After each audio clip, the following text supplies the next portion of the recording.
Welcome back to Gimme Some Truth International Edition. Sitting in for your regular host, Syl Michelin, who is on a staycation.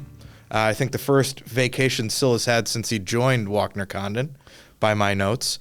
I'm hosting today, and we're going to be talking about a topic of, I think, some interest to expats, though for a couple of reasons that we can discuss here, become a little less important as time goes on, but it's something I think that expats should be aware of before they move and choosing a destination, and even after they move, if they get sent to a particular country, how their taxes are treated and so on and so forth, and that's wealth taxes.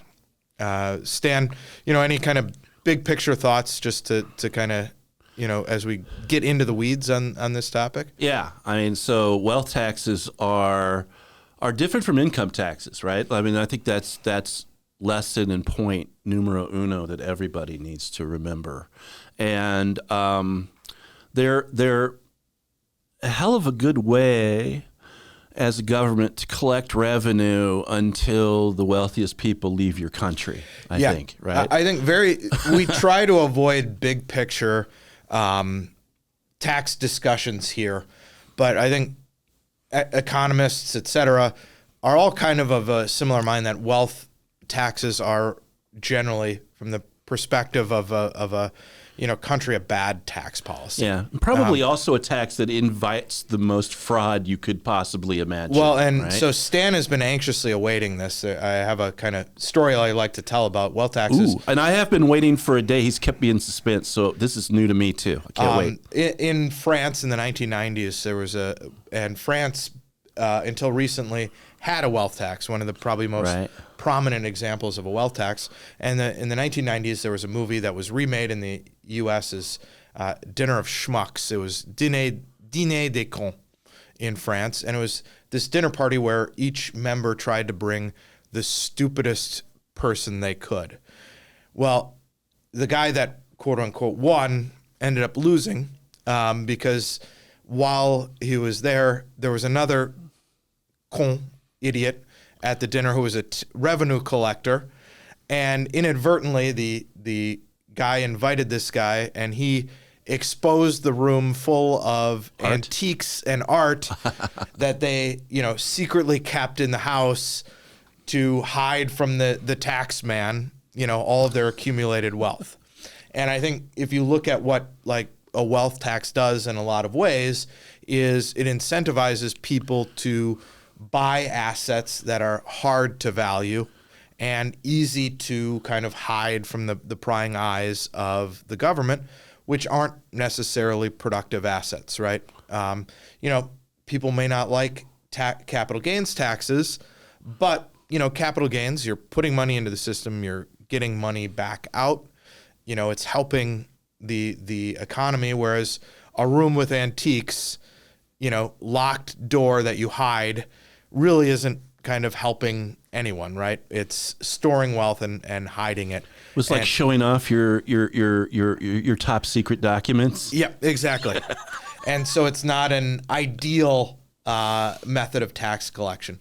And I think, as we've discussed, more and more governments have moved away from the wealth tax, either through changes in their own tax policy or through the ways that, their courts have responded to their wealth taxes. Right. Well, one of the first things Portugal did when they decided that they wanted to become more attractive to the world, right, in terms of getting rich people to live there, of course, was to get rid of death taxes and wealth taxes, right? And it's worked swimmingly well. Probably too well, as now there are complaints from Portuguese citizens about how hard it is to find housing, how much prices have gone up, how there's kind of a cliff at that 500,000 euro mark, which is what you needed in order to get that visa to move there. I think Lisbon, Cascais, Estoril, and the Algarve. It reminds me of the old Yogi Bearism where he said, "Yeah, that restaurant, no one goes there anymore. It's too crowded." Yep.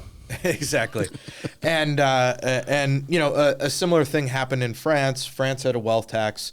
Macron looked at basically, the exodus of smart, educated people to England. And, I taught in France in the mid 2000s. And I have a lot of my former students that I'm connected with on LinkedIn from France. And a lot of them, who got this diploma in English and finance, moved to London, because it was a Eurozone. Obviously, Brexit has changed that a little bit, but part of it was the tax ramifications. And you're seeing that as well for people who've been in London now as French for a long time. They're dealing with the changing tax regime as well. But, what's interesting is he wanted to stop essentially this brain drain, got rid of the pure wealth tax. They now have a wealth tax on property that's worth more than €1 million. So Americans would be very familiar with that as a property tax. Right. So, that raises an interesting point. So a wealth tax is like a property tax, if you will, right? So it's applied at either a flat rate or a progressive rate, depending on the level. Sometimes there's a high threshold, and sometimes the threshold for when you're subject to the wealth tax is lower, right? Depending on the country. And really it's, part of understanding a country's wealth tax is understanding, well, what property does it apply to? Because some can be very sweepingly broad and apply to your worldwide wealth, a true pure wealth tax, if you will, right? While others could be, that it applies to onshore wealth, but not offshore wealth, or that even offshore wealth is taxed at a higher rate than onshore wealth, right? Yep. Or it could apply to certain types of property, but not others, such as it could apply to just real estate. Others, it applies just to your securities portfolio, oddly enough, right? So it really runs the gamut. And I thought, since this is 101, this is just basics, might be interesting to kind of read through a list of countries that have a wealth tax. Yeah, and before we do that, one thing that Americans should be clear on is that in some of these cases, you have to worry about, this is a case where you can't use this tax to offset any U.S. tax burden, right? Yeah. It doesn't have necessarily an equivalent tax in the U.S. So if you have, and certain of these taxes, depending on how they're called, are actually kind of capital gains taxes in certain ways, but are called wealth taxes. And you can get into some trickiness in terms of tax credits and so on. Yeah. You're being taxed on your investments, but you can't claim a credit against, your U.S. tax, or maybe harder.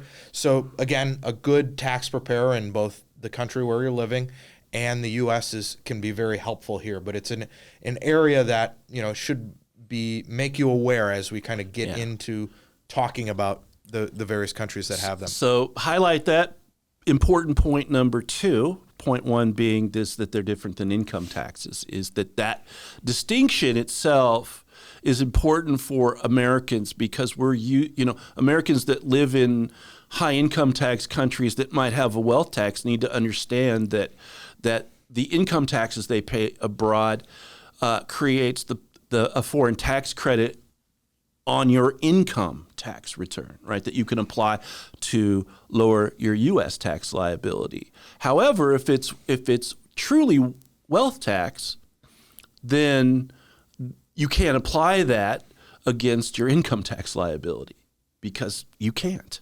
Let's just put it that way, right? Yeah. All right. So what countries are we talking about in the world here? I think I borrowed this from PricewaterhouseCoopers. Tends to be pretty up to date. I'm going to read the countries, and then there's a couple here where there's a caveat, because it's not really a wealth tax; it's an income tax. That's important. Algeria, Argentina, Belgium, Bolivia, Colombia, Ecuador, France, as we know from Keith's story, Italy, Liechtenstein, Luxembourg. I thought that was a tax haven. Come on, what's going on? Yep. Moldova, the Netherlands, Norway, Spain. Oh, skipped Pakistan. Pakistan, Spain, Switzerland, Tunisia, and a couple more to go. Uruguay and Venezuela. So we see a definite trend here, a couple of Northern African countries, but otherwise we're talking a lot of South American and European countries. Yep. Right? And so in this kind of discussion of it, Spain is a case where tax policy is decided by basically the autonomous community. So Madrid sets its tax policy, Barcelona sets its tax policy, Seville sets its tax policy. And Spain is a case where if you're moving to Spain, and we're going to get into the nuances of the Netherlands as well, depending on where you live can affect your possible wealth tax burden. Right. So getting back to this, I listed off 18 countries, but 2 of those, Liechtenstein and the Netherlands, tax wealth, or they impute income on wealth, but it is technically counted towards your income tax return. So those are not true wealth taxes. So really only 16 pure wealth taxes out there in the world. Yeah. And again, this is where a good, you may just look at it and go, Liechtenstein, I'm in Liechtenstein, I have a wealth tax. Oh, shoot. Or you may be in Netherlands and you have this box 3 income and it's called a wealth tax, but it's really an income tax. Yeah, it's kind of the nickname for it, right? Oh, it's the wealth tax. Yeah. You have to be careful because actually those are considered income taxes and can then be used to offset U.S. obligations if your tax preparer walks like a wealth tax, quacks like a wealth tax, but it's an income tax. Yeah. Does it quack like a? It does. It's just income. Interesting. So my Affleck imitation. Yeah. Yeah. That's the content that makes Stan go viral right there. And so there are these nuances on these wealth taxes. You take the big picture and you just get horrified. So I think on one hand, yeah, you can be worried about, I'm moving to this country, they have a wealth tax. Right. But oh my goodness, it may actually be less punitive than you might think. Speaking of, kind of wealth taxes as well, the Netherlands has all sorts of stuff going around this box 3 wealth tax, right? And maybe, Stan, you just want to say a few words on if people are thinking of moving to the Netherlands or are there, what, concerns or changes are going on in that, because and it actually has ramifications if we look more broadly, right? So box 3 income is like portfolio income, right? Savings accounts, in securities accounts and the like, right? And so the Netherlands took this progressive stance maybe a decade ago that instead of, running capital gains calculations and applying a tax rate that tended, I think it was a progressive idea, right? That really wealthy people don't have to realize gains they could probably borrow against their holdings, like Elon Musk style with Tesla holdings, right? And never pay capital gains. So they would impute a rate of return on the growth. Well, and the other thing is in that Luxembourg, portfolio, one of the countries with the wealth tax, in Ireland, you have these things called accumulating funds, right, which never pay out dividends and the value, and so. Right. You can, if you're wealthy, you can even defer gains longer. There were ways to defer gains into the infinite, right? Yeah. So let's apply a tax, but the Dutch Supreme Court now has twice ruled. First on the original law, and then when they tried to make modifications to make it comply with that ruling. Recently, even this year in June, I believe, for the second time, the Dutch Supreme Court has ruled that this is an unconstitutional taking of property, and that it actually violates the European Commission on Human Rights. Right? That it's just unfair, and I think really kind of the nutshell version of why it's unfair is that they found that it undertaxed successful investors and overtaxed crappy ones. Yeah, and and just kind of related to that, right?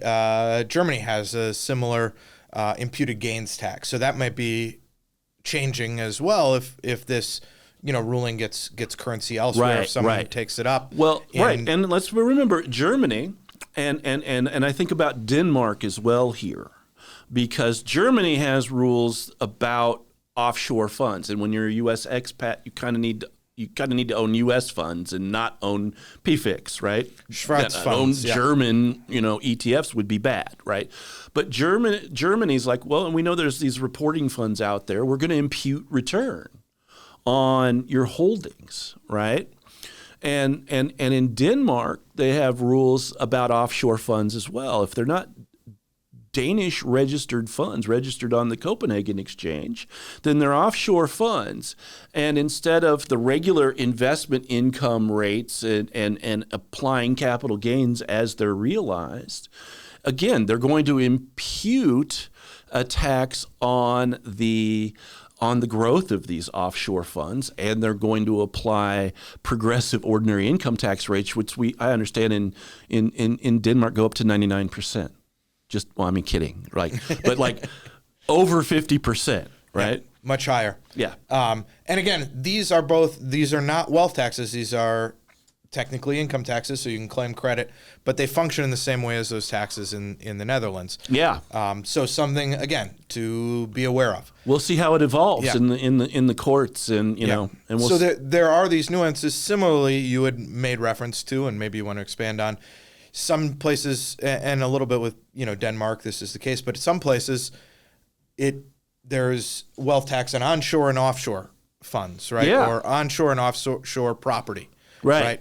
Or there's tax on both. Like I could see here that in Argentina, for example, the wealth tax ranges from 0.5% to 1.75% on Argentinian assets, and 0.7% to 2.25% on assets held abroad, right? So, God, could you imagine the reporting of your U.S. assets to the Argentine government?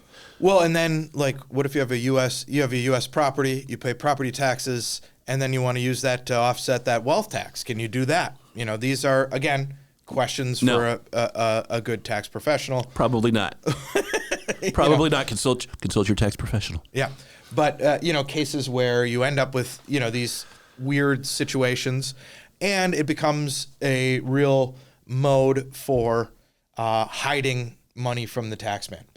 And, becomes much more of this kind of, we want to not declare this, or, we hold it in all of, the Panama Papers. We hold it in all of these shell corporations, and they can't trace us back to us. Italy has two different tax rates for offshore wealth, depending on whether it's real estate or other investments. Yep. Yeah. And, and with Italy, again, if you're doing everything right, do not worry. If you're reporting it to your tax person is taking care of this. And there are all sorts of nuances because as well, depending on where the assets are cited with Italy, if they're in what Italy determines is a tax dodge jurisdiction, everything changes again. So a lot of nuance in wealth taxes. The big picture we want to go is if you are the head of a government and you are watching, or if you're the prime minister of Ecuador, prime minister of Liechtenstein, we want you to know wealth taxes are a dumb tax. Yes, please come to your senses right now, Jefe. All right, thanks for tuning in. El Commandant. What about, can you say it in Liechtenstein? I don't, what language do they speak in Liechtenstein? I think German, I think. Oh, mein Herr. There you go. On that note, hopefully Sil will be back next week and keep Stan and I from running free. We pulled it all back in the end, though. Yeah. It's called the weave. So thanks again for tuning in to Give Me Some Truth International Edition, and we'll see you again soon. Walker Conant Financial Advisors is a registered investment advisor with the SEC. Registration with the SEC does not imply a certain level of skill or training. The opinions expressed by the participants of this podcast are their own and do not reflect the opinions of Walker Conant Financial Advisors. All statements and opinions expressed are based upon information considered reliable, although it should not be relied upon as such. Any statements or opinions are subject to change without notice. Information presented is for educational purposes only and does not intend to make an offer or solicitation for the sale or purchase of any specific securities, investments, or investment strategies. Investments involve risk and, unless otherwise stated, are not guaranteed. Information expressed does not take into account your specific situation or objectives and is not intended as recommendations appropriate for any individual. Listeners are encouraged to seek advice from a qualified tax, legal, or investment advisor to determine whether any information presented may be suitable for their specific situation. Past performance is not indicative of future performance. Thanks for listening, and for further information, please visit WalknerCondon.com.